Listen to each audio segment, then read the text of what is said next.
with a quick poll to find out who's in our audience. It'd be great if you could just click on one of those radial dial buttons to let us know who's listening on the call today, and I'll give you all a few minutes to vote, and this lets our speakers know really who's listening in and what your interests might be.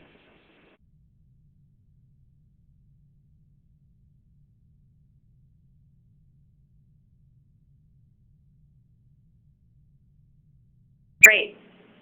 Thank you all. It looks like we have a fair number of academics and researchers, as well as state policymakers and local policymakers. Thank you very much. At this point, I'm going to turn the session over to Steve Goldsmith. Steve? Thanks, Maureen, and welcome everybody. Thank you for joining us.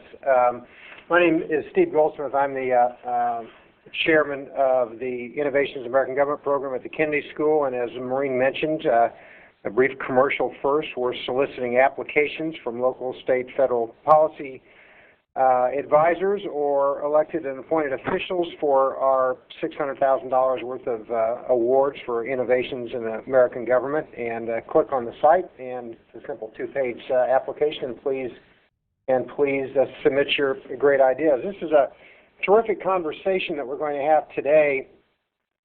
We do monthly conversations at the Innovations Network on many subjects, and we've never had one that has stimulated as much interest, well over 200 people, as the issue of teacher performance. And my thanks to Nina Rees, who, although is ill today, helped hatch this idea as Assistant Deputy Secretary of the Department of Education, and her responsibility with respect to innovation is congruent with that which we have at Harvard. So my special thanks to Nina for her terrific work. This is an immensely important issue to everyone who cares about education, obviously. It's important to the President. There's $100 million now in the House authorization for a teacher incentive fund, a lot of activity in many states, Minnesota and others around this subject, and foundation work as well. So we're delighted to have a very substantive conversation. As Maureen will note through the call, much of the recent research on this subject has been collected in a site that is linked to this discussion that will be profiled during the discussion as well. So with that, let me introduce the moderator of today's session, René Islas. René is Special Assistant in the Office of Elementary and Secondary Education. He currently serves as an advisor on the implementation of No Child Left Behind and oversees the Department's compliance of monitoring of the highly qualified teacher provisions. We have a terrifically talented group of panelists, and René is going to moderate. We've also encouraged René, in order to have an interactivity, to occasionally interrupt a speaker and encourage debate among the speakers before he turns it over to audience questions. So, René, it's all yours. Thank you very much, Steve. I know we're all eager to hear from the all-star cast of experts that we have. However, before we begin, I wanted to thank those responsible for making this event possible. Firstly, on behalf of Assistant Deputy Secretary Nina Rees, I thank the distinguished Steve Goldsmith. Thank you, Faculty Chair of Institute for Government Innovation Partnership at the Harvard Kennedy School of Government, for his enduring leadership and commitment to results and accountability in government. Our event would not have been possible without the work of Maureen Griffin, Director of the Government Innovator Network, and Courtney Phillips at the Department of Education's Office of Innovation and Improvement. This partnership began, as Steve mentioned, with a call from him, Professor Goldsmith, to Nina Rees, and Nina knows a good thing when she sees one, and jumped at the opportunity to partner with the Government Innovators Network to host this online forum. She understood the powerful resource of the portal to stimulate new ideas and bring people and ideas together around innovations in governance. We hope that all in the upcoming months we'll have again the opportunity to collaborate further and host additional forums on some other innovative programs in which the department is investing. To begin now, hear that the President fully believes that we must treat teachers like the professionals that they are. And that means that we must reward teachers who make real progress in closing the achievement gap in the most challenging classrooms. That's why he proposed, as Steve mentioned, a new $500 million teacher incentive fund. The Teacher Incentive Fund fits within the framework of the historic No Child Left Behind Act, which is aimed at improving student achievement for all students and erasing the pervasive achievement gap that has plagued our nation's schools throughout history. The President and Secretary Margaret Spellings expect results for every child, but they also believe that we must support teachers who are getting the job done in America's toughest classrooms. There's also growing consensus in the belief that status quo teacher compensation systems are ineffective and unproductive. So the President proposed a two-part teacher incentive fund. One part of the fund is a formula grant rated at $450 million to provide monetary rewards for teachers who raise student achievement or narrow the achievement gap, and incentive pay for highly qualified teachers to teach in high-need schools. The second part of the proposal is a $50 million competitive grant program for the development, expansion, and implementation of performance-based teacher and principal compensation systems in states and districts. Steve mentioned that there's been some action, congressional action, in the movement of the Teacher Incentive Fund. We hear that Chairman Regula put a mark in the House Appropriations for $100 million to provide a new pilot program called the Teacher Incentive Fund and develop and implement innovative ways to provide financial incentives for teachers and principals who raise student achievement and close the achievement gap in some of our nation's highest need schools. The House Education and the Workforce Committee has put in some authorizing language, which was recently approved by the Committee on 21st Century Competitiveness. Representative Price submitted language with the purpose of assisting states, local education agencies, nonprofit or for-profit organizations to develop financial rewards for teachers and principals who raise student academic achievement and close achievement gaps, especially in the highest need local education agencies. That proposal, written by Representative Price of Georgia, lays out a call for a comprehensive performance-based compensation systems. And that bill says that we shall differentiate levels of compensation primarily on the basis of increased student academic achievement, but also may differentiate on the basis of high-quality teachers and principals' employment and success in hard-to-staff schools or high-need subject areas, recognize skills and knowledge, additional responsibilities or job functions, and also evidence of high achievement and mastery of content knowledge and teaching skills. Now, among the uses of funds that are available, you can develop fair appraisal systems, use the funds for outreach and development and support. We'll hear some of those types of activities from one of our panelists, Brad Jupp, paying bonuses and increased salaries, as long as grantees use the increasing share of non-federal funds to pay these monetary rewards over each year of the grant. Can also provide extra pay for effective teachers to teach in difficult-to-staff and high-poverty schools, and then we will follow that up with heavy research and evaluation to make sure the public is able to access the best practices that are developed out of these pilot programs.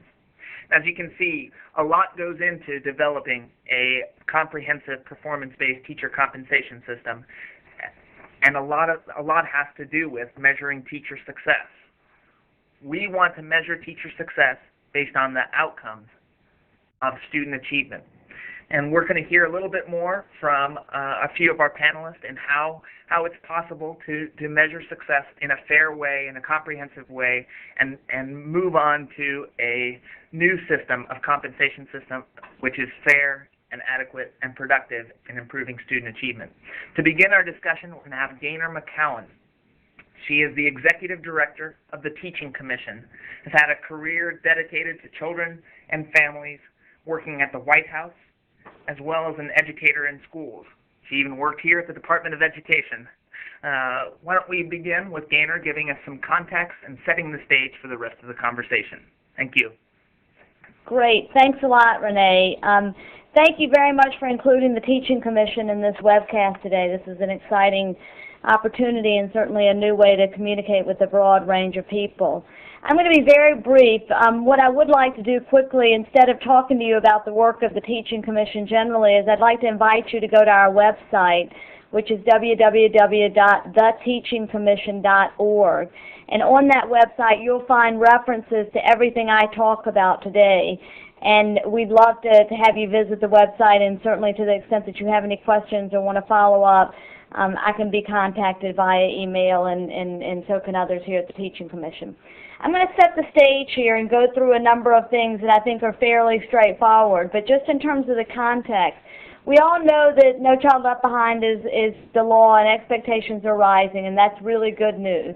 The baby boomers are retiring, however, which means that roughly 2 of the 3 million teachers are going to be completely new in our classrooms, and that's going to require a whole set of preparation processes, and it's going to require that we as a nation really change the paradigm of who goes into teaching and how we treat those teachers. We're heavily engaged in a skills war. This is what this is about. It's about trying to ensure that our kids who graduate from college or from high school are as prepared as they can be to go into the workforce or to go into college. The achievement gap remains. There have been some gains, but the achievement gap clearly remains. And then finally, the key to student progress,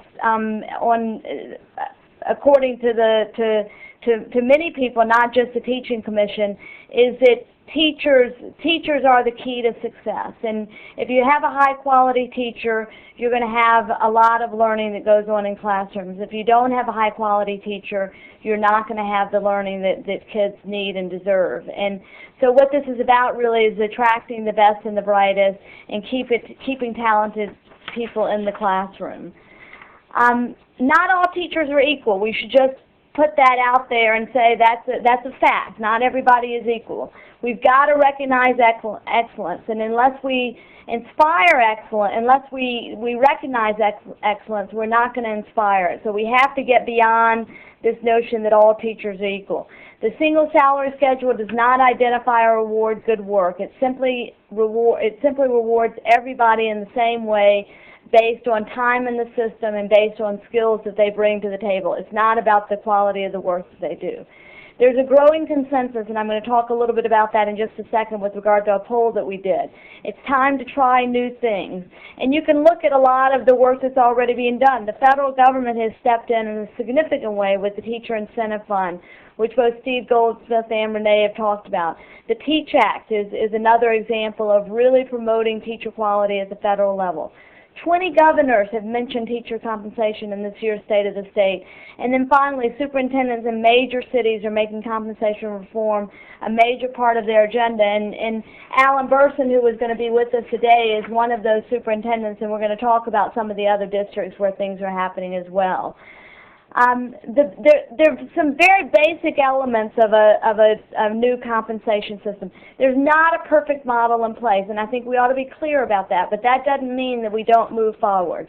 There are market incentives for hard-to-staff schools. This is not exactly performance pay, but this is really trying to get at the issue that we acknowledge that there are some subjects where we're going to have to pay a little bit more, and right now those subjects are math and science. There's skills and knowledge pay, linked to money that's actually linked to output, to inputs, and that does matter. But it shouldn't be the majority of what an individual is compensated for. And then finally, performance pay, and that's money linked to actual results, money linked to actual outputs. And there are multiple measures, including additional duties. And Brad Jupp is going to talk about this. Lou Solmon is going to talk about this in terms of some of the work that they're doing, so I'm not going to go into too much detail. But it's got to be a thorough and fair evaluation, and it's got to be focused on student learning gains. That's the key. It's got to be focused on student learning gains. You can't have a system that is really about learning and recognizing excellence unless it's focused on what we all care about most, and that is the learning that happens in a school. This isn't a zero-sum game. If everyone excels, everyone can earn more.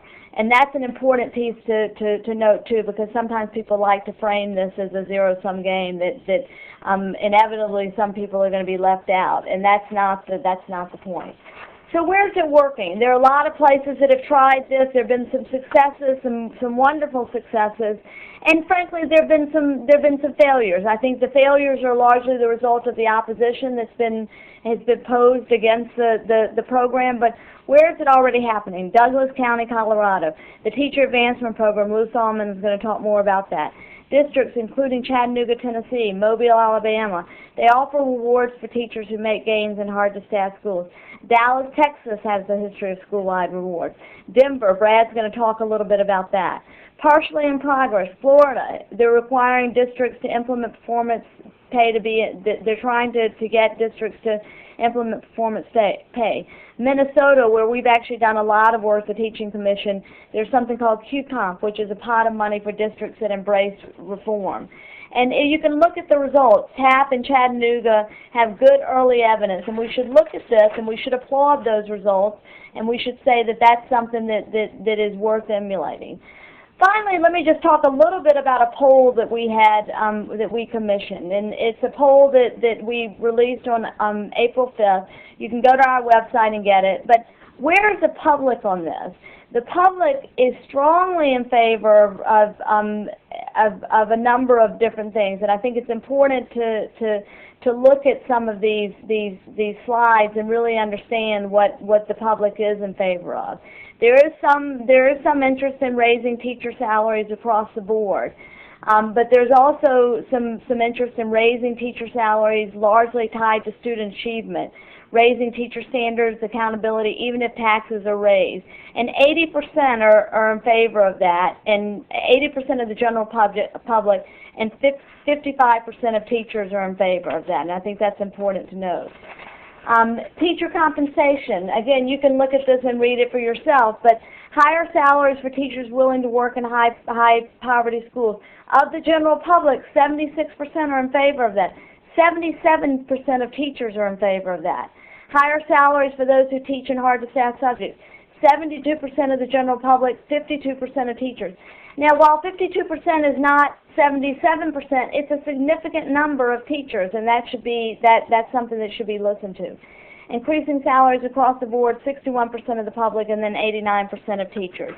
And finally, should student achievement determine extra pay? If you look at these slides, you look that the general public overwhelmingly says yes. 67% say yes, 29% say no. If you look at teachers, it's a little bit less, but that 32% is still very important, and we should understand what that means as we move forward here. So what does all this mean? It means a dramatic change in compensation in this country is inevitable, and it's a critical element of the school reform movement. We've got evidence and it makes a difference, and while it is one of the most difficult issues to deal with, because there's so much change is needed, we must move forward, not backward, to modernize teaching by ensuring that teachers are treated like and compensated like real professionals. Thank you very much, and I look forward to hearing the other speakers. Thank you, Gaynor. I want to put in a plug for some questions that you are already generating from different parts of the discussion. But I also want to move on to our second presenter, who is also going to provide some context, more of the theoretical basis behind teacher compensation and measuring students and teacher success. Let's move on to Ted Hershberg. Professor Hershberg is at the University of Pennsylvania and the Executive Director of Operations Public Schools.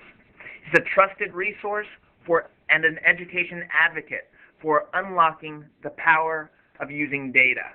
So let's turn it over for Ted. Go ahead, Ted.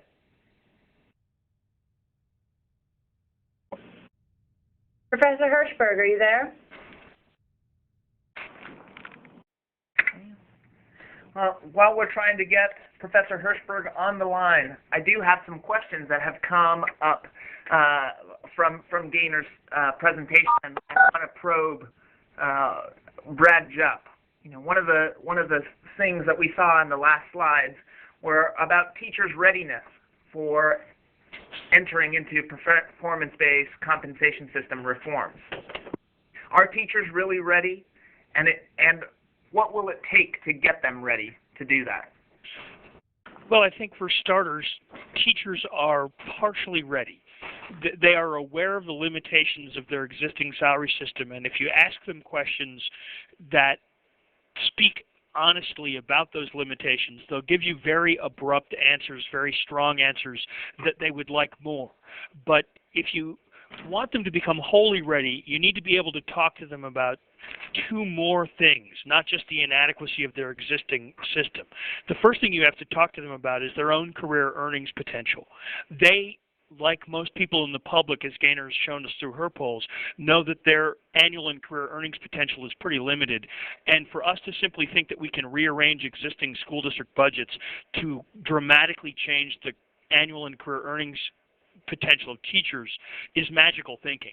We have to get serious about creating the revenue necessary to convince teachers that changing the pay system they have is worth their while.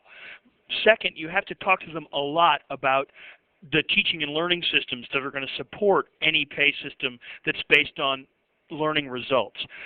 They have an intuitive and professional investment in getting students to learn, but our industry is one, public education, where our track record of measuring student results is relatively limited.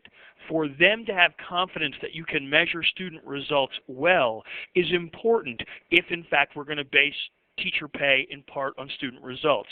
One of the things that Ted Hershberg is really good about is beginning to think about how you might be able to use large-scale test data to address the needs of a compensation system.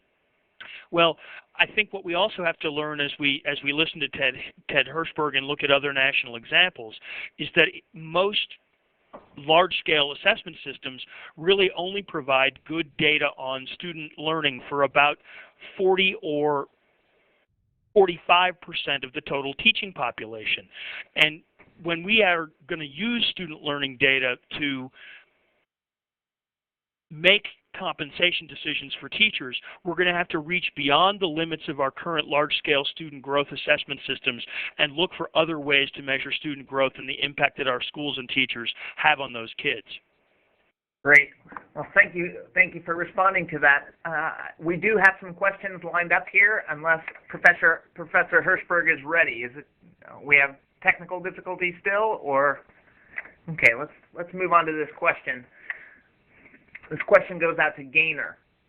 What do you think are some of the biggest lessons learned so far from other performance-based programs that will help districts and states who want to create programs of their own? I think we'll hear some of that throughout the discussion, but you want to take a stab at one or two options? Yeah, I'd be happy to. I think that Brad alluded to some of this when he talked about the importance of teachers understanding what the system is about, that it needs to be simple. The system needs to be a system that teachers really understand and that they know what they're getting out of it.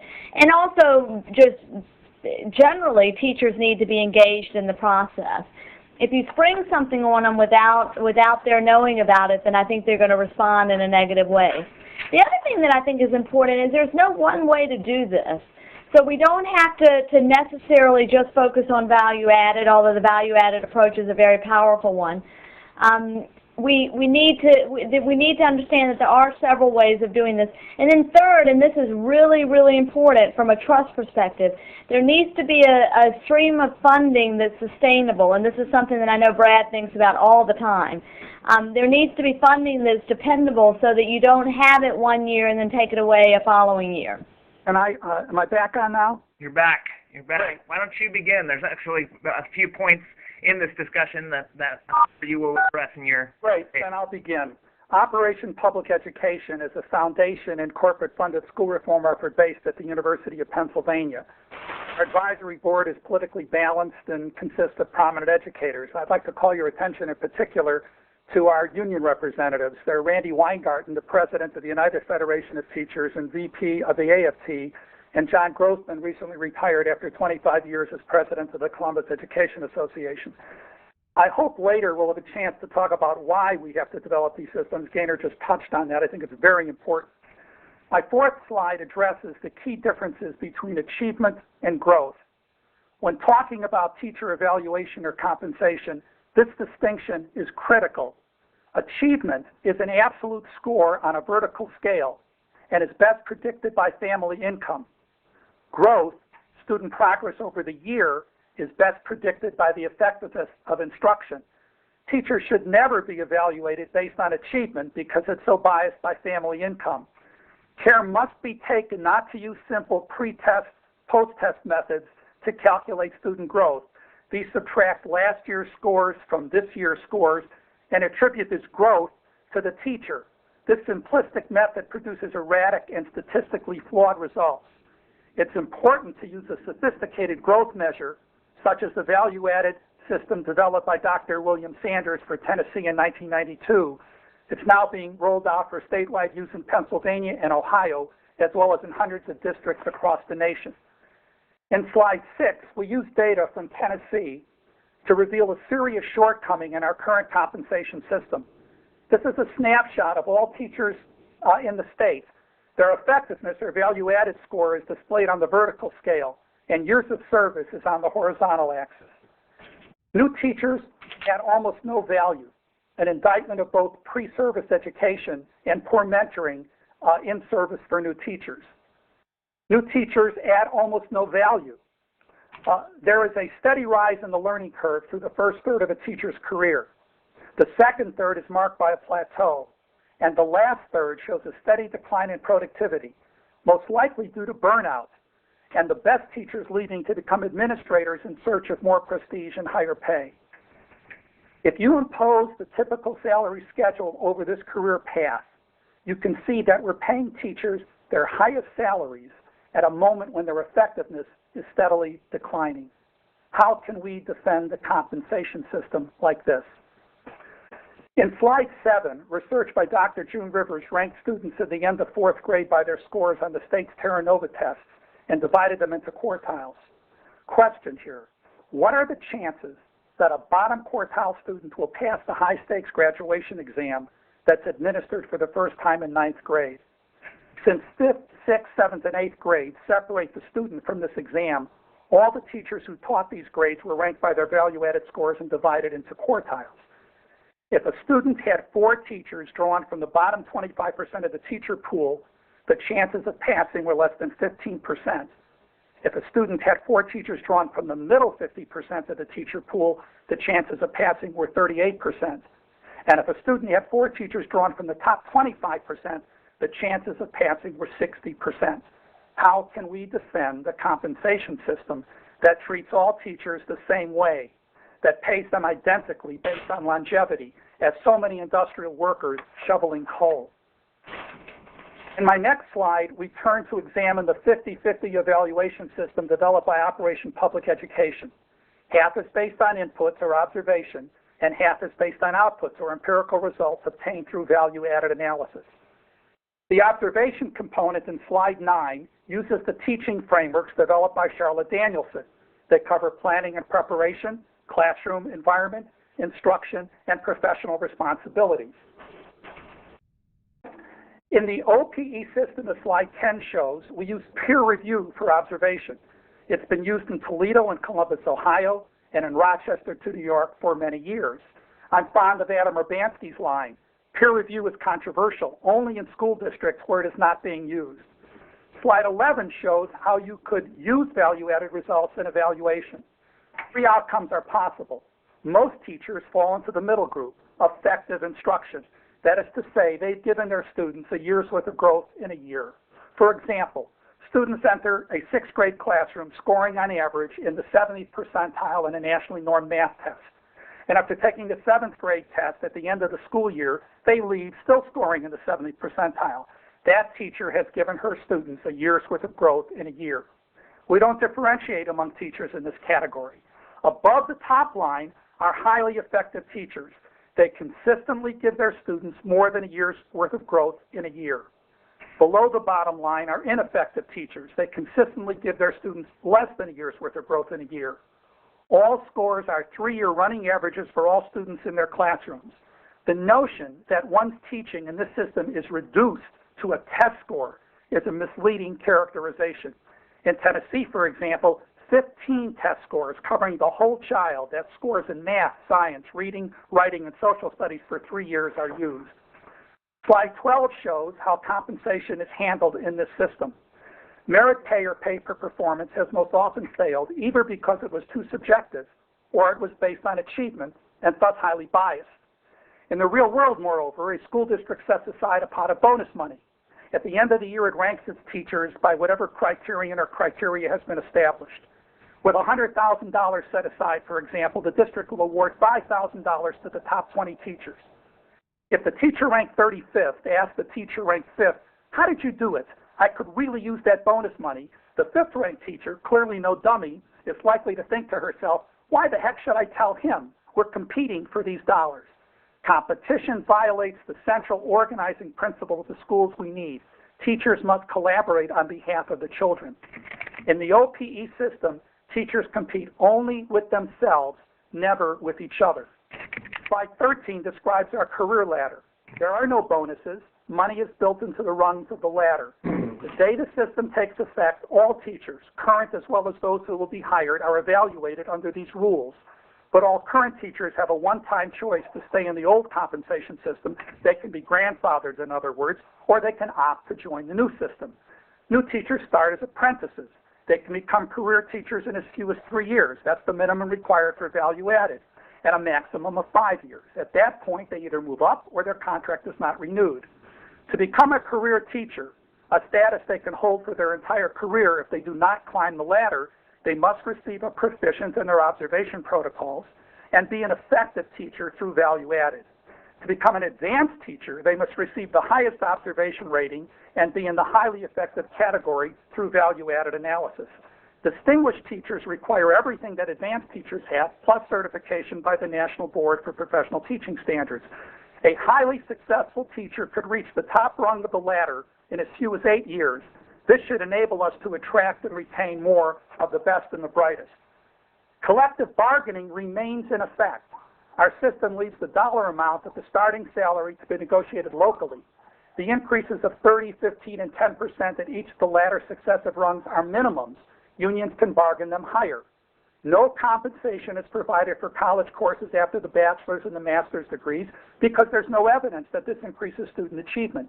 In the school districts whose salary data we used, pay for these courses accounted for 1/5 of total compensation. Slide 14 notes that school districts, as everyone has said, have the right to pay bonuses and higher salaries for teachers and hard-to-staff subjects in schools.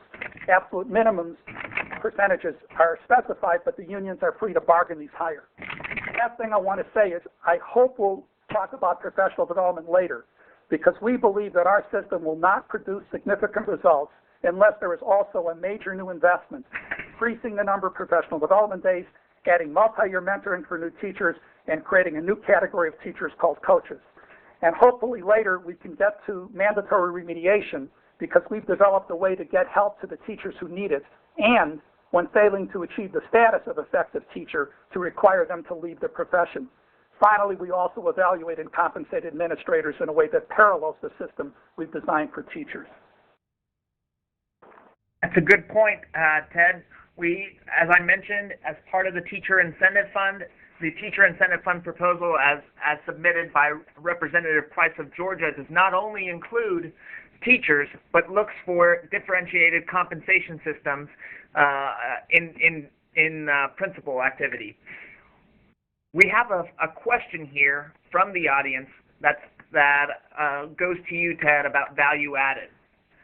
The question comes from Steve Glazerman of Mathematica Policy Research. It says, doesn't the validity of value-added indicator require us to control for all factors outside of the control of teachers? My understanding, he says, is that free lunch eligibility, race, and disability status are usually the only observable control variables we have on a wide scale, and they are fairly minimal controls. Well, the answer to that, it seems to me, is that when you're tracing the same child over time, you are effectively controlling for all those exogenous factors. Okay, great. Why don't we go ahead and move on to Brad Jupp for a teacher perspective on the Teacher Incentive Fund and having an understanding of teachers accepting these types of programs and what it will take. Thank you very much. What I'm going to do today is to just briefly offer you some perceptions about alternative compensation that we've developed here in Denver Public Schools over the course of 6 years in bringing together the professional compensation system for teachers, what we call ProComp. And with that, let me see if I can move to the next slide here. Yes, I can. I can control this myself. Fantastic. The first thing I want to do, without going into great detail, is to explain that ProComp is a radical departure from the single salary schedule. Like Gaynor, I'm not here to talk about in-depth the compensation system that we've got in Denver. If there are some specific questions, I can give you specific answers later. But in general, what ProComp does is it moves away from the capped system of entitlements that we have, which we call the single salary schedule. Our single salary schedule in Denver is 13 steps for experience, 7 steps for purchased graduate credit, a total of about 161 pigeonholes in which we force 4,250 teachers. That cap system of entitlements is something that we sought to replace in Denver Public Schools when we brought ProComp in.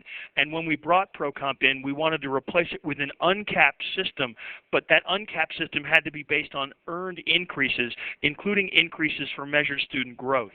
If you look at the diagram on the left-hand side of this slide, you see just a conceptual layout of how we've organized ProComp, nothing specific here.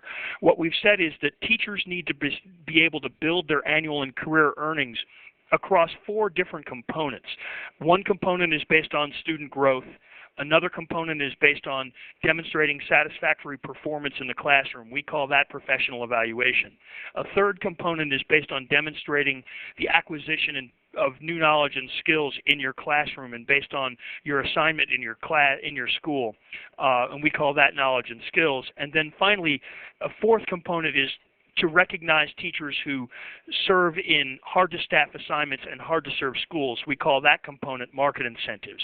The key in ProComp is that if you're going to earn any of the compensation elements that are in these 4 domains, that in fact you have to accomplish something. Now, we have these 4 components in part because what we wanted to do was to establish a balance across all of the professional responsibilities that teachers have. And we recognize that improving student achievement is an important but only limited portion of those responsibilities. Now, we've also said that teachers under ProComp will be able to build a professional compensation package based on a wider range of choices. You'll see in a moment that we've got data not only in Denver but also from our colleagues in Douglas County, Colorado, that shows that teachers prefer having a wider range of compensation choices than they do under the single salary schedule. And finally, the key about ProComp is that it's going to require building new revenue into the system so that we can expand the annual and career earnings potential for teachers. And therefore, this November, we're going to be going out to our voters in Denver and asking them to raise their property taxes in order to fund ProComp fully. If the property tax increase does not pass, we'll keep some of the instructional systems in place, but we will not move forward with an unfunded compensation system. Now, what I'm going to do instead of focus on ProComp is to focus on, hold on now, I'm not getting the slides to move here. Can somebody advance me to the next slide? Okay, we're working on it. Feel free to go on with your comments. Thank you. Okay, let me get the PowerPoint going. Sorry to. Okay. What I want to get in front of people is some basic understanding of teacher perceptions that we've learned in Denver. And the first basic fact I want to get in front of you is that teachers are more open-minded about changes to their compensation system than you might think. We've done a number of polls of our members in the Denver Classroom Teachers Association, the union that I'm a member and leader in. And our survey data shows us some, I think, interesting and unusual things. First is that our members have consistently said since 1996 that they strongly believe in market incentives for hard-to-staff assignments and hard-to-serve schools. We've had well over 2/3 of our members say yes to this since 1996, and our most recent polls show that about 85% of our teachers believe that you should be given incentives for working in hard-to-staff schools, and about 80% believe that you should be given incentives for working in hard-to-staff assignments. this is a real departure, I think, from the way people stereotype teacher perceptions. In addition to that, our survey data shows that more than 50% of our teacher members believe that some portion of their pay should be based on accurately measured student growth. What we did in Denver Public Schools was to ask the union members a question that went something like this. What portion of your pay, if any, should be based on accurately measured student growth? And while about 50% of the teachers said 0%, slightly more than 50% said 1% or more, the other four responses that were possible. Interestingly, we also asked a question about whether they believed that a portion of their pay should be based on the performance evaluation conducted by their principal, and again, about 60% said that it should. Finally, and I think this is as important as anything, research by McCrell in the Douglas County schools shows that teachers like having a range of compensation options. They often don't like the compensation options they choose not to take advantage of, but overall they like being given a menu of choices, and they like the compensation options that they earn. Probably not surprising, but it's a real different set of beliefs than you are led to believe when you work from a teacher stereotype that says they want to stick with the single salary schedule no matter what. Now, I'm now going to go on and describe how the Denver experience exposes some basic myths about alternative compensation. I think maybe the most important thing we learned in the first 2 years of our early experience with ProComp, we called it the Pay for Performance pilot, was that having individually based incentives did not reduce collegial behavior in schools. This was something that we heard from all of the research, including research being done from the Consortium for Policy Research in Education. We heard that if you didn't have group incentives, that teachers would dislike it and that they would become competitive, they would become less collaborative. In Denver Public Schools, we went ahead in the Pay for Performance pilot with a body of individual incentives where teachers set annual growth expectations in collaboration with their principal, and when they met those annual growth expectations, they received bonuses for meeting them.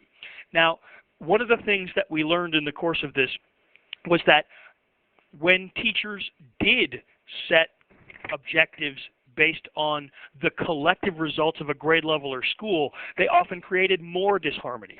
And in fact, we have a couple of very interesting stories where schools or grade levels entered into sort of group-wide goals, and then, frankly, the team split up around the failure to meet the objectives, or the teachers left the building because of the pressure placed on them by the rest of the faculty to meet a school-wide goal. Now, there's a lot to be thought about in building teacher incentives, but the most important thing to remember is that if you follow the advice of the Teaching Commission and others and make sure that you can give every person that achieves the incentive that they earn, then you are likely not to create this kind of disharmony, that you're likely to be able to sustain collegial relations in the school. I think the other important piece of information that we learned in the course of developing ProComp occurred during the ProComp ratification campaign, a period of time when we were working closely with teachers to earn their trust enough to ratify a labor agreement that sunsetted their old pay system and introduced a new pay system. In the course of that campaign, we polled our teachers very thoroughly, and one of the things we discovered was that secondary teachers, especially middle school teachers, and especially those with more than 15 years experience, were more interested in supporting ProComp than others. There's a broad body of prejudice out there about teachers that says that senior teachers are not that interested in changing the way they're paid. Well, that's probably true if it's not to their advantage. And one of the things that ProComp does is to create new earnings opportunities for senior teachers that continually accomplish things in their classroom. And when they saw that those methods for recognizing what they accomplish were fair and doable, they said, okay, maybe this is something we should support. There's a lot to be learned there. Now, I'm going to round off my comments with some quick and dirty conclusions and then turn it over to Lou. The first thing I want to conclude is that teachers are not collectively committed to the single salary schedule. They are open-minded and looking for other alternatives. The next thing I want to say is that alternative compensation systems must create real opportunities for teachers if you're going to expect them to be supportive of them. They want the system to be fair and manageable and sustainable and good for them and kids. This is important because they have seen the landscape littered with examples of failed alternative compensation systems, starting with the career ladder system in Fairfax County, Virginia, and looking forward all the way through the system in Cincinnati that earned so much distrust right before it was brought to the teachers for their ratification. And one of the things that we who are working in the policy influencing world that we're a part of here on this phone call need to do is to move the discourse away from that litany of failed systems and start looking to places like Toledo, Ohio, and Douglas County, Colorado, Minneapolis, Minnesota, and other places where we actually have systems that are not only succeeding but enduring. Teachers also have real reason to be opposed to punitive systems or systems that conceal perverse incentives. There's no reason to believe that withholding pay from a teacher is going to motivate them to work harder. Teachers already perceive themselves as working hard, and I think almost anybody that works in schools knows that the real problem isn't the effort that teachers put into their work. It's really directing that effort so that it's toward the right kinds of outcomes. And more importantly, as we design pay systems, we have to avoid making simple systems that create hidden consequences. The classic is to give incentives for teachers to work in schools that are identified by a state or a local rating system as unsatisfactory, and an incentive that then becomes at risk if you begin to succeed. What you want to do is to make sure that those incentives are well balanced and well thought through and actually accomplish not just the short-term but the long-term gains that the community and the workforce want to see supported by a good pay system. You know, overcoming the worst fear of teachers is something that is worth doing. And I think in Denver Public Schools, that's one of the things we've spent a lot of time doing in the past 6 years. Going out, working with them in their schools, and proving to them that alternative compensation can work is worth the effort. And I hope as you guys consider the good examples that are being brought forward by the Teaching Commission and by Operation Public Education and by TAP, that you also recognize that you can gain a great deal by moving forward in collaboration with your teachers as co-developers of the system and as co-owners of the system. And with that, I'm going to conclude and wait for questions and answers if there are any questions about ProComp. Thank you, Brad, for giving us a real-life perspective of how these teacher compensation systems work and how teachers perceive teacher compensation reforms in their own sphere of influence. Next, we're going to move on to Dr. Lou Solomon, who has probably one of the longest-standing teacher compensation system reforms in action currently. Teacher Advancement Program is all over the country, providing a new system of supports for teachers as well as incentives and rewards for success and effectiveness. So let's hear from Lou. Thanks, René. Am I on? You are. Good. It's a pleasure to be participating today with so many longtime friends. As a matter of fact, I think this is the first week that Brad and I haven't been sitting on a panel in the last month. So it's good that we're at least on the phone, Brad. Well, based on what you've heard so far, you'd think that our slides aren't working either, okay? Well, I'll just talk and we'll catch up.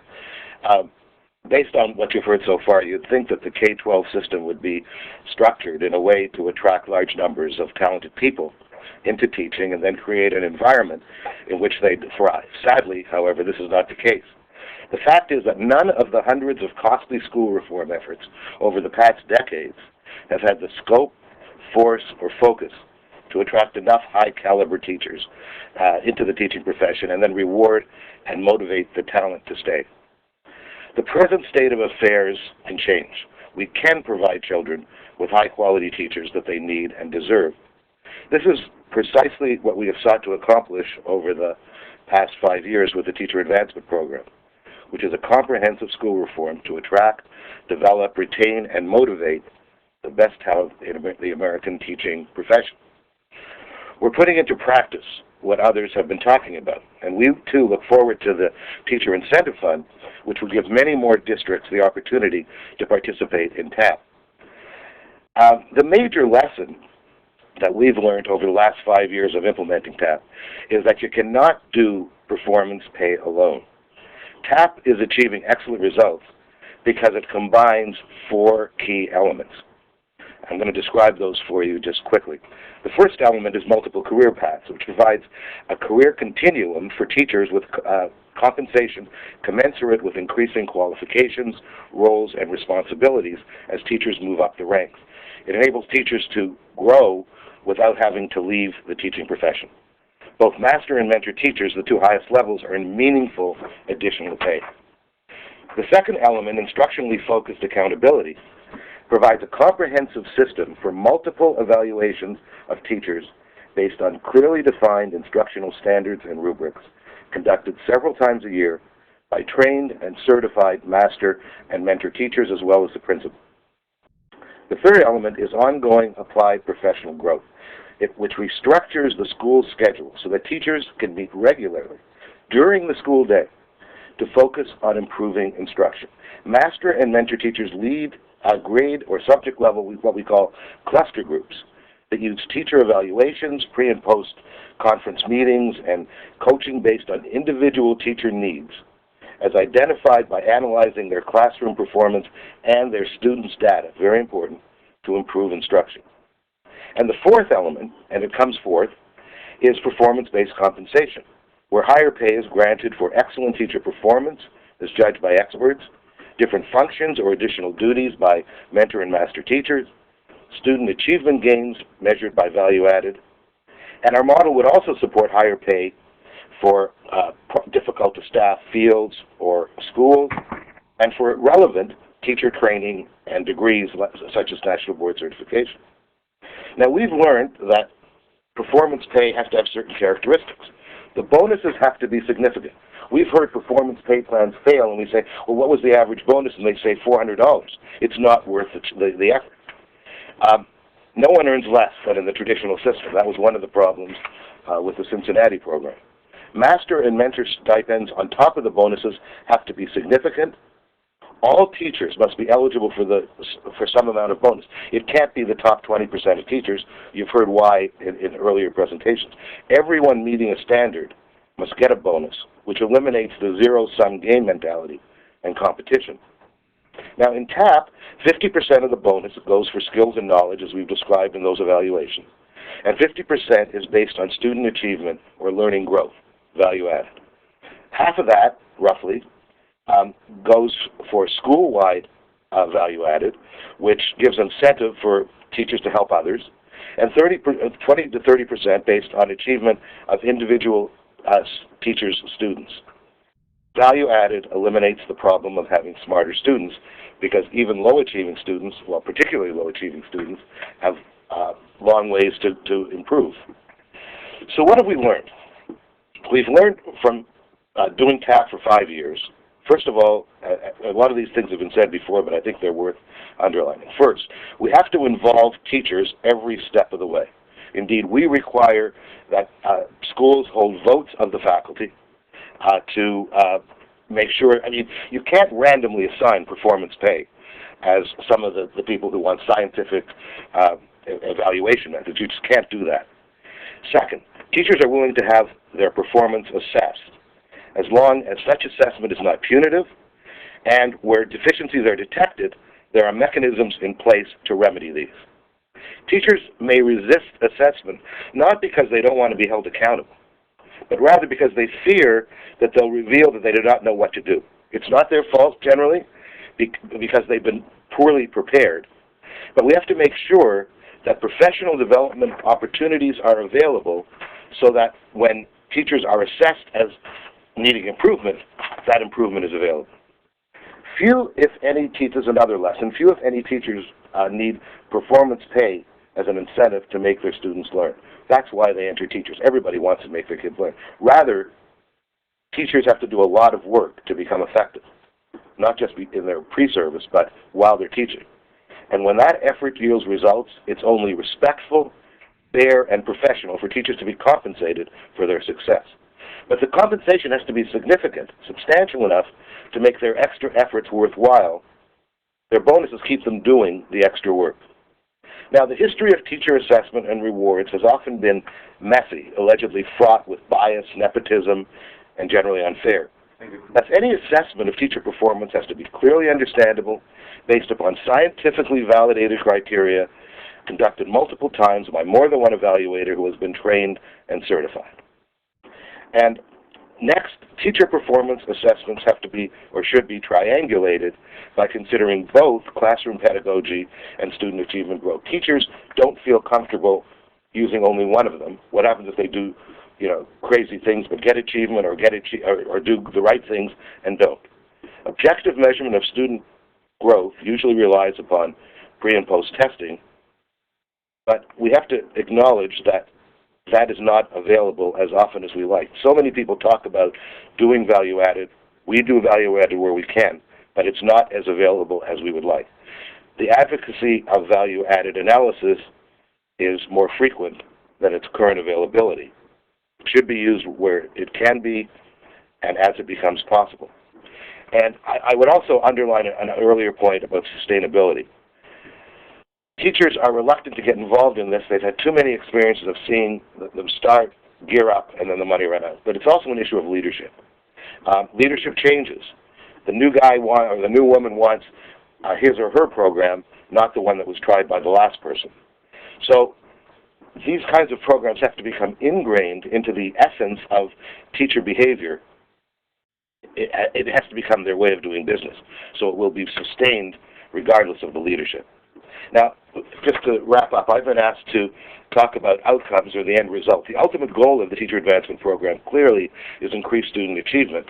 And although we're only in the early years, we're outperforming control schools in terms of student achievement value added in a meaningful way. It's the preferred measure, value added, but again, it requires annual testing and the ability to link kids year to year and kids to their respective teachers. And we have to deal with the issues that neither one of those are as available as we would like in terms of tests every year, subjects tested, and linking systems.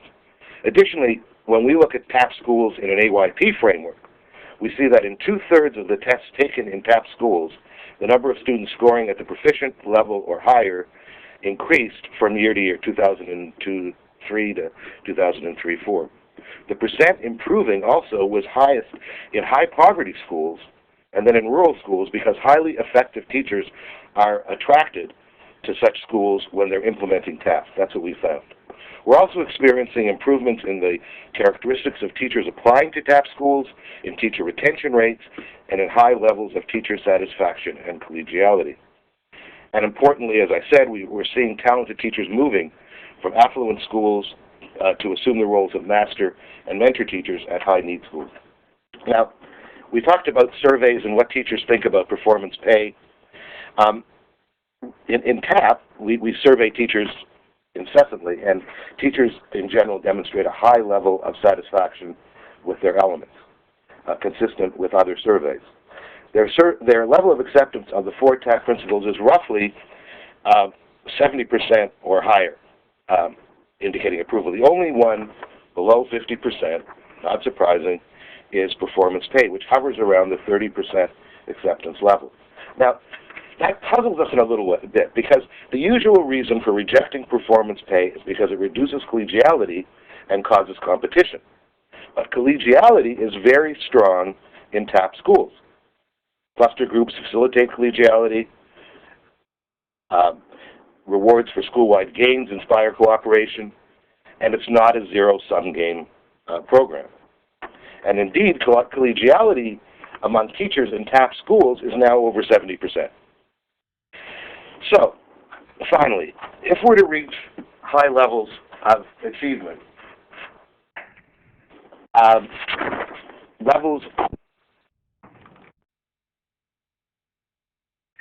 Like we may have lost Lou while we're trying to get him back on. We'll have some questions, and actually one question that streams off of Lou's last comments, as well as Brad and others, is sustainability. we talk about sustainability as a requirement, and one that's obviously put also into the President's Teacher Incentive Fund proposal and into the legislation around it. Is it possible, and I ask the presenters, is it possible to sustain the system without additional funds coming in? Is it possible to organize funding in a way to make this successful? I'm going to pass that question to Ted Hershberg. Well, you know, it's very interesting. In our system, we use real salary data from 2 school districts, and you can fund the current career ladder in a district with the same number of dollars. So option 1 doesn't cost any more money to be sustained. But I think the Denver example offers the more exciting one, which is to go to voters and to say, instead of offering you the status quo, we're offering you something that's new, something that has the potential to raise student scores and to increase learning. Would you be willing to raise taxes to support that? And if that ballot initiative passes in November, which I hope it will and I believe it will, then it offers a second possibility where people are willing to pay more if they see the kind of results that emerge from this. Great. We have a question from the audience here, and this one goes out to Gaynor as an overview presentation. Are systems, and do you see systems of career ladders being implemented in new performance-based systems as well as just different models for professional growth in your overview? Yeah, I think there are systems of career ladders that are being implemented. Lou just talked about what TAP is doing, which I think is a really good example. There are also new efforts toward combining compensation and performance, and I mentioned some of them. Chattanooga, Tennessee is one of them. Mobile, Alabama is another. So I think there are efforts out there that are trying to really get at this. I want to just reiterate something that Lou Solmon mentioned, which I think is really, really important, and that is that this does have to be a holistic approach. And in our report, the Teaching Commission report, which I hope our audience will take the time to go to our website and take a look at, we make that very clear that the compensation piece is an incredibly important piece of it, and in our view, real reform can't happen unless we radically reform teacher compensation. But it has to be part of a bigger whole. It has to be part of a larger process, and the career ladder piece is an important aspect of that. The Fairfax, Virginia case in career ladders, in terms of why it failed, it's hard to. I think the reasons are complicated. I think Lou or Brad actually talked about the Cincinnati example of pay for performance. That actually, when it went to the union members for a vote, they voted against it. I think there were a lot of things going on there that have to be taken into consideration, and in some ways, the opposition was a big part of that, and I think that's important. It's important to know. Great. I think we have Lou Solomon back for a few last comments. Right. Technology. I just wanted to wrap up. I was talking about the level of acceptance of performance pay, and although 30% were strongly in favor, the great majority were neutral. So it wasn't that the bulk of people in TAP schools were against performance pay. They were neutral, 30% very positive. But just in conclusion, I believe that if we're to reach the high levels of achievement set by No Child Left Behind for every student, we have to act now. And we have to, I think, acknowledge that we do now know what to do. So I'd be happy to take questions. Hey, René, this is Steve Goldsmith. Can I direct a question to Lou? Go ahead. Lou, just real quickly, because I know we got a lot of questions in the queue. We only got about a half an hour left. 8 years ago, as mayor of Indianapolis, I tried to do teacher performance, and I really did it badly. And at the time, the union complained that the supervisors, principals, managers were not nearly proficient enough to discern quality, right? That they would be, they wouldn't be. There'd be too much capricious, too much in terms of capricious evaluations. Do you think that the master teacher and training can keep up if you had a high acceleration rate for teacher performance programs? How would you handle that complaint? Because in my case in Indianapolis, they actually turned out to be right, and I was wrong. Well, it's funny that we train all the evaluators, which are our master and mentor teachers, as well as the principals, and they have to be certified. They have to take a test, and sometimes the principals fail.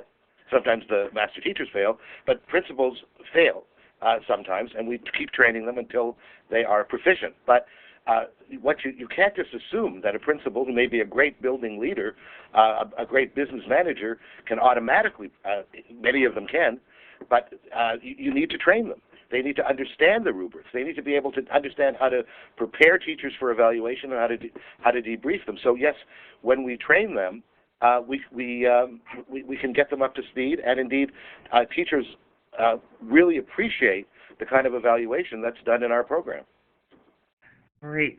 Longitudinal growth models, value added, have been discussed by pretty much every single presenter so far.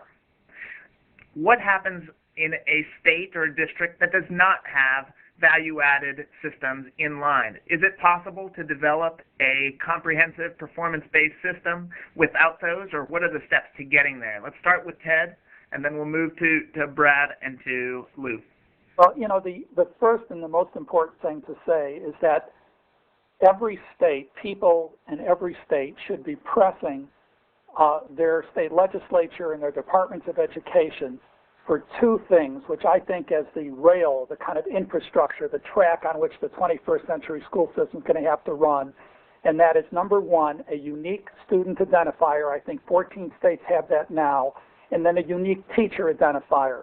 So while you're right, you can't do that everywhere today, there's really no reason why we shouldn't be getting a movement across the country. And I hope we'll have some federal incentives to do this, because that, as I say, is the infrastructure.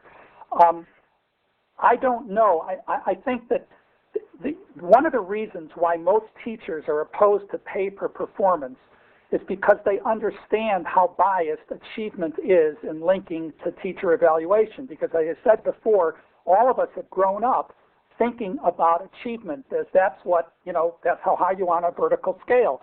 That's what the Coleman report said. That's what Christopher Jenks wrote about in the 70s. That's what every newspaper shows us when they rank the schools. It's always the most affluent school districts that have the highest scores. So if you use achievement, then you're not going to get teacher confidence. So you have to get to growth. And I myself don't know what you do in states that don't have that infrastructure in place. But if you use achievement, you're going to run into significant bias. I'm gonna transfer that over to Lou Solomon. Yeah. Here's a question. When you don't have, you obviously in TAP use value-added data. However, we all know that not every state tests every single subject, so therefore every teacher doesn't have a measure, and not every state tests in every specific grade. So in kind of the real world, in TAP world, what do you see as a way of measuring teacher effectiveness without those data points? Let me say a couple of things. Let me answer the first question first, if I may. One of the great things about No Child Left Behind was the annual testing from grades 3 to 8. So it basically every district, every school in the country tests year to year. Districts in 3 to 8, and I was disappointed, we all were, that the high school reform, where they would have testing in higher grades, did not get implemented this year. But many of our districts can then, in effect, develop their own system to look at kids and teachers year to year, as long as they've got a third grade test and a fourth grade test. So you don't. Yes, it's much easier and it's terrific, and we want to see all the states, have student identifiers, statewide data. But districts can do it on their own. Now, the question of what about the phys ed teacher or the music teacher, those teachers often get 50% on their performance in the classroom and 50% on school-wide. What we do is we use value-added as much as we can, but when we can't, we resort to school-wide. It's not optimal, but we don't want to forego the good for waiting for the perfect. Interestingly, some of the music teachers say, I want to be affiliated with the math department because we think that some of the stuff that we do in music relates to math.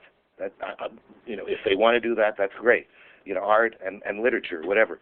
But when we don't do that, we look at school-wide. Great. Well, this is a different spin on the same question that's directed directly to Brad Jupp from Stephanie Gerber. Can you tell us how ProComp measures student gains for purposes of increased pay? Well, I'm going to pick up where Lou dropped off and then answer that question at the same time. In order to understand the answer that Lou gave you, you have to also think about how would you bring to scale, and in our district scale is 140 schools and programs, a way to solve the problem that he's solving at the school-wide level. And in Denver Public Schools, we've counted about 450 different teaching jobs, and on top of that, we've got probably another 50 student services type professions that are also participating in ProComp because of our bargaining relationship with the teachers union. Now, these jobs don't all get a standardized test to measure the impact on student growth. What you need to do is you need to start asking individual teachers to collaborate with individual supervisors about the expectations they have for the students that they serve. You can give them good guidance for how to measure student growth or student learning, but you're never going to create a standardized assessment for every single case. Now, we do in Denver Public Schools rely on a number of standardized tests. So we have an individual reading diagnostic test that we administer from grade K through grade 6 that we use in lieu of our state standards test because it gives better diagnostic data.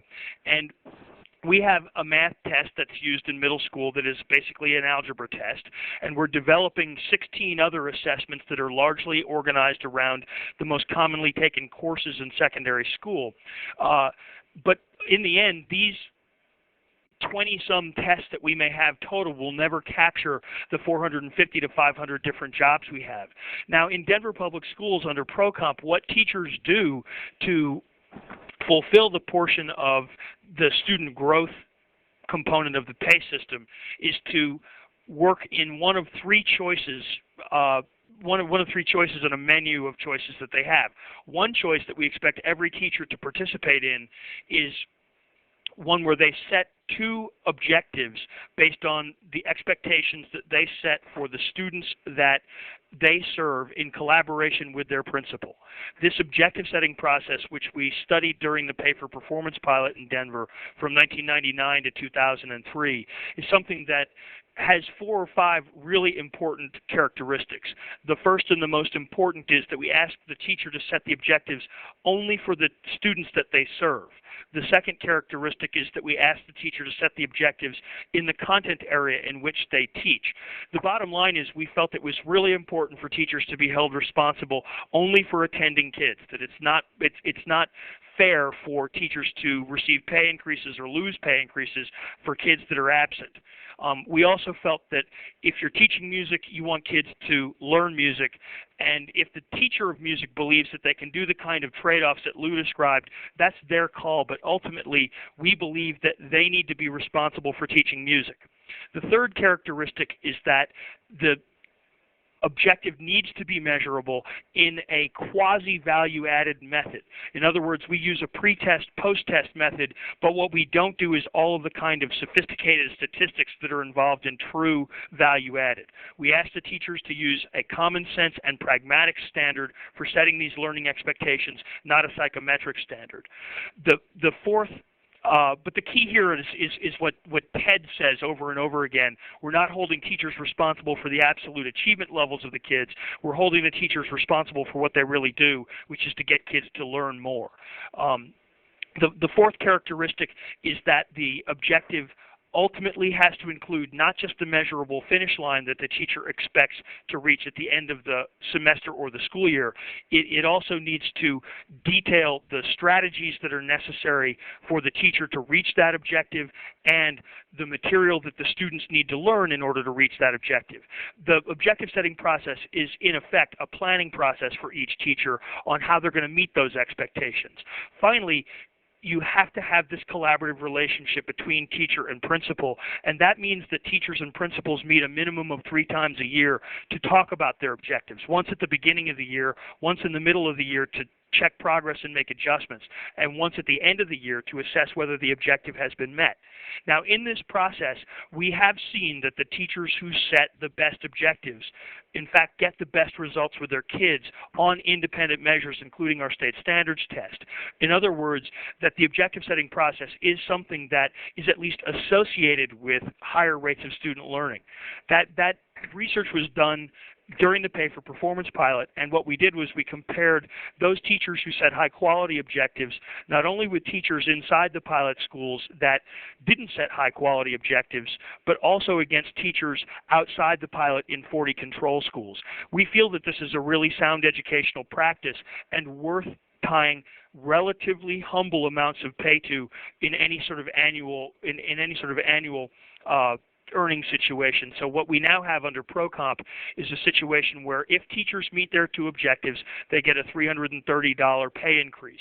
Now, they can continue earning those pay increases from the beginning of their career to the end of their career, and over the course of that career, combined with the other elements in ProComp, it makes a substantial difference in the annual and career earnings potential for all teachers. But that one pay element, student growth objectives, does not constitute a high-stakes, high-quantity compensation decision every single year. One last point. We do use large-scale assessment data in two cases where I think it's appropriate. The first place is in identifying the handful of teachers who get absolutely great results on our state standards test.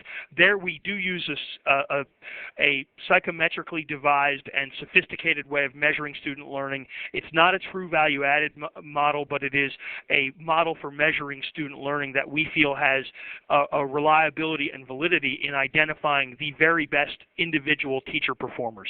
There are very few of them in any given school year. We would love to see over time that more and more of them more and more teachers are reaching those kinds of results, but early on we expect this to be an option that very few teachers reach. We also use large-scale assessment data as one measure in a multiple measure system to identify high-performing schools, and in those schools that are high-performing, we call them distinguished schools in Denver, every single teaching employee in the school gets a relatively small bonus. René, may I add something? Yes, Ted.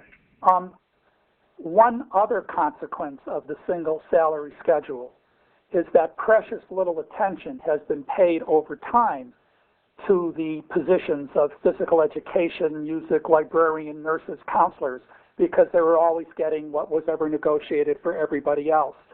So we're now at the moment when we can really sit down and thoughtfully figure out in a kind of conceptual value-added framework, what are the goals for a music teacher at the start of the year and at the end of the year? What are the goals for librarians, for physical education teachers? And while we should be doing this through these national organizations that represent these various disciplines, but little by little, it seems to me, if we start focusing on it, we'll come up with much, much, much better rubrics for how to evaluate people in each of these areas. So there's is this Lou? Yeah. Go ahead. And I agree that would be a worthy goal, but it seems to me that the national objectives right now are focusing primarily on reading and math, and so the other side of the argument is that it may be a good goal, good objective for a school that everybody's focusing on those fundamental issues, at least in part. That doesn't mean we forego physical education or we forego music, but I think it's laudable that the whole school is saying, how can we make sure that all our kids are growing in reading and math? That's just another side of it. There's a question from the field, and this goes to Gaynor. Early on in the conversation, we talked about two goals for teacher compensation systems. One being primarily increasing student achievement, and then secondly, kind of the supply and demand retention, recruiting and retaining issues. Do you think that the models stated here on the panelists, represented by the panelists, as well as others that you've seen in the field, do you believe that they are accomplishing those two goals? Well, I tried to make the point that I don't think there's a perfect model out there yet, but I certainly think these models are moving towards what is a really usable example of what could be done, and that's namely TAP and the Denver effort. But I also think what's going on in Chattanooga, I think what's going on in Mobile, Alabama, I think what they've done in Dallas over the years, these are all examples of what can be used and what can serve as a good example of good models. Again, I want to reiterate and that there's not a perfect model yet, but in my view, that's not a reason not to start something, because every school district is different, every school is different. Schools may decide to approach this on an all-school basis so that all teachers are compensated more based on the achievement of the school. They may decide to do it on an individual teacher basis. Districts may decide to do it on an individual teacher basis versus an all-school basis. That's up to the district and schools. But I think the more efforts we have out there, and I'm not going to use the word experiment because people then start to think, oh God, you're experimenting on our children. That's not the point. The point is we know that there needs to be radical reform in the compensation area, and there are some models out there, and we should listen and look at those models and take them seriously and emulate what works for a given district in that model.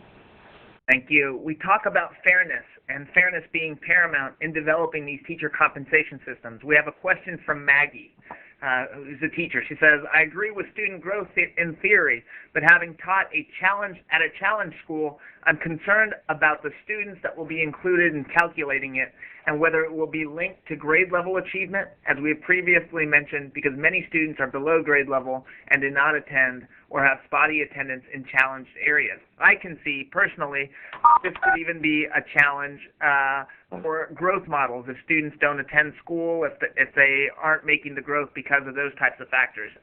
Can we have a comment from Lou I'd love talking to about... respond to that. The sophistication of the Sanders model is such that they, first of all, trace students everywhere in the state because they have a statewide system. And the percentage of days a student is in a classroom can be the percentage that's applied to that teacher's value-added score. So they're not penalized by having high mobility for their students. Again, the concept in a growth model is that you're not ever concerned solely with the achievement level, the vertical score alone. You're always looking at where the student started the year and where the student ended the year. So it doesn't matter from the teacher's perspective if it comes in several grades below. The question is, how did you do with that child? It's against where they started, not against the absolute score. That's why it seems to me finding a way, as Secretary Spellings is now moving towards, of incorporating growth as an alternative in calculating AYP is such an important step. René? Yes, go ahead, Lou. Our program rewards teachers for gaining a year's growth in a year.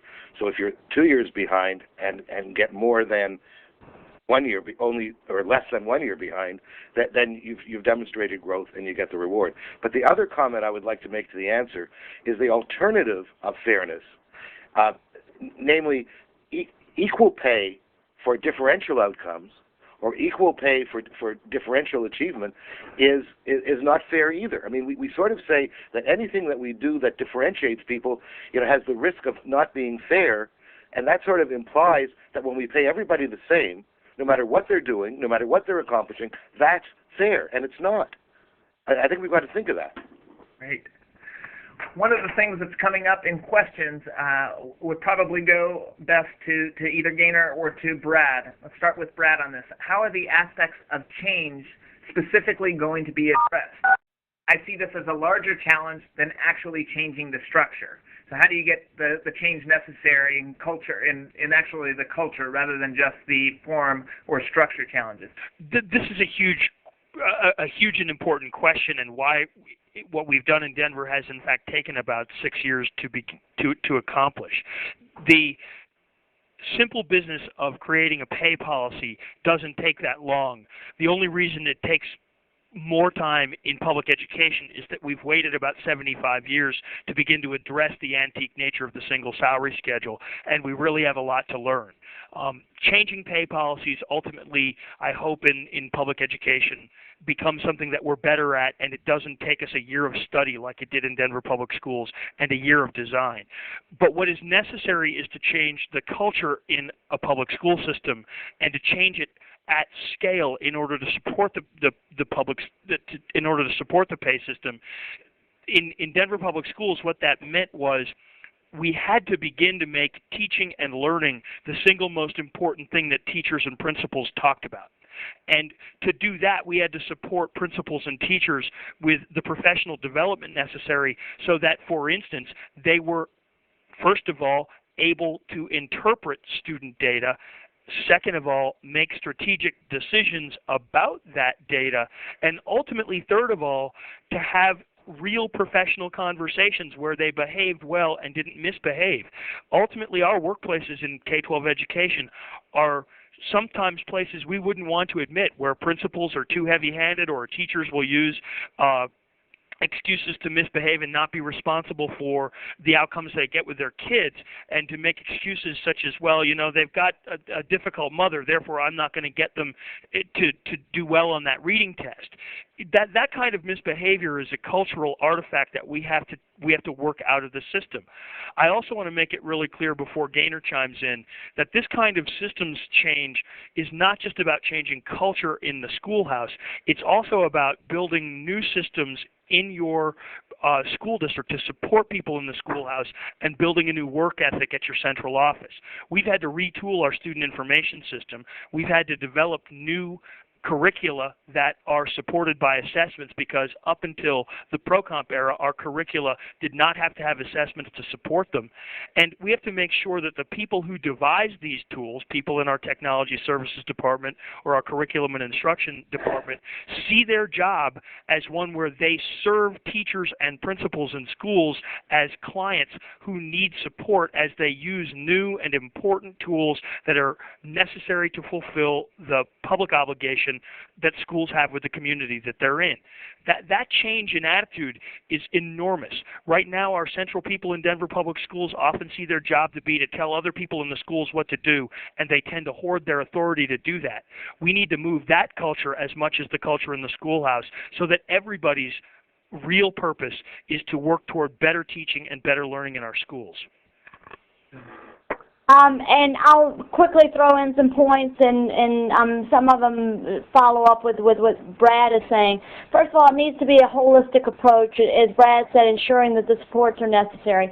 Secondly, it needs to be a collaborative process.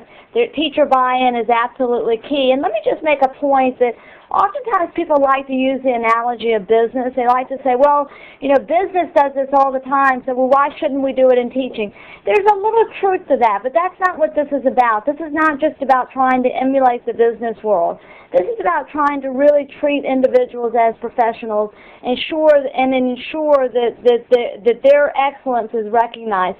And it's not just about trying to do what the business community does, and I think that's an important point. Third, sustainable funding. People have to trust that the funding is going to be there. Has to be a fair and simple system. And people have to understand what the system is about so that they can know what they're going to get out of it. And those are the key elements of changing the culture in my mind. René? Yes. This is Lou. Lou? I would just make the point that in TAP, we spend from 6 months to a year preparing teachers by explaining the teacher evaluation system, by explaining value added, by doing the professional development.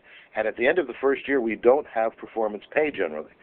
In other words, we have a whole year that they're getting sort of confident and prepared in the system without having the consequences. By the time we start doing it for real in the second year, there's a great deal of buy-in and a great deal of confidence. It's much more challenging if you decide to go in and do performance pay, 6 months after you start. René, I'd like to add as well, we developed a rollout, an implementation process, and in our system, our model breaks into 10 component parts. We have working groups, equal numbers of teachers and administrators in each working group, And with the work of a steering committee coordinating it, we spent about 18 months developing the understanding and the real expertise that's necessary before the system actually begins. So it's very much, as everyone has said, a collaborative effort among teachers and administrators. Great. We're getting close to the end of our conversation and the time that we have. There's one more question here from Arizona, Donna. Lou, what research have you done on the effects of teachers when TAP funds are withdrawn and local or state funds have not been increased to replace them? I'm not sure what effects of teachers are. When funds have disappeared for one reason or other, generally we've been happy to see that the procedures of TAP have become, by that time, if it's been going long enough, so ingrained into the schools that they continue the cluster groups, they continue the professional development, they continue the evaluation. Unfortunately, sometimes decisions have to be made that the bonuses get reduced or the mentor and master teacher stipends get reduced. Now, in Arizona, interestingly, there was Proposition 301, which indeed was very congruent with and in part perhaps motivated by TAP-like ideas that provided 80% or provided the opportunity for 80% of a 0.6 cent increase in the sales tax to be used for performance pay. It's up to the schools to decide whether they want to continue doing that or whether they want to revert to defining performance in ways that everybody's going to get the same amount. But what we have, the answer is that we have seen the programs continue less well-funded when funds get lower. Thank you very much. That was the last question, and I'd like to thank the audience for submitting your questions, and hopefully we've tried to address as many as we can. I want to let you know that there's a list of resources that will be available to everyone who wants to look at kind of an annotated bibliography of the research out there, as well as information on the Teacher Incentive Fund, which was submitted to Congress and is actually being in the higher education reauthorization markup today. Thank you all for joining us, and I want to pass this over to Steve Goldsmith. Thanks for your moderation. It was helpful, and I think Maureen is showing us a place to, well, showing us many things. I guess you're right now showing the House resolution, so people can look at that online. Also, we have a list of the resources that will be up. We're going to have an archive of both the PowerPoints and the audio that will be reviewable online, and I suspect we'll figure out a way that we can post a place for you all to ask questions to specific people and create a little bit of a conversation about this, which we'll take up with Department of Education folks when we're finished. This is an enormously important issue, very complex if done right. We have some of the country's leading presenters. My thanks to René and Nina and the audience and the presenters.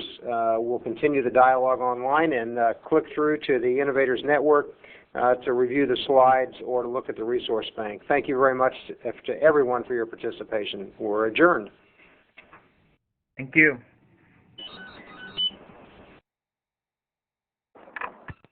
Great job. Thank you. Thank you, Maureen, for all the help. Thanks to everybody else. Yeah, bye. Thank you, everyone. We'll be following up. Thank you very much, Maureen. You did a great job. You all did excellent. Thank you very much. Thank you. Bye. Bye.